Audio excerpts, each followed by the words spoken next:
సకల దేవతా స్వరూపుడు శ్రీ షిరిడి సాయినాథ్ మహారాజ్ గారి పాదార విందాలకు శిరస్సు వంచి నమస్కరించుకుంటూ, సాయినాథుడు దక్షిణ ఇవ్వని వారిపై బాబా ఎప్పుడూ కోపించలేదు.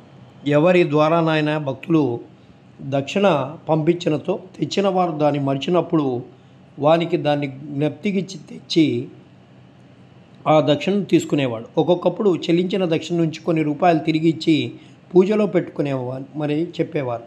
దీనివలన భక్తునికి మిక్కిలిని ప్రయోజనం కనిపించాలని చెప్పి బాబా ఉద్దేశం. అనుకున్న దానికంటే ఎక్కువ ఇచ్చినచో కావాల్సిన దాన్నే ఉంచుకొని మిగిలిన దాన్ని తిరిగి సాయినాథుడు భక్తులకు ఇచ్చేసేవాడు.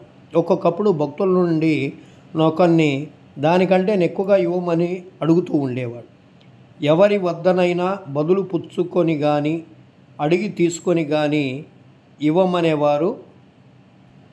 కొందరి వద్ద నుండి ఒకటే రోజు 3-4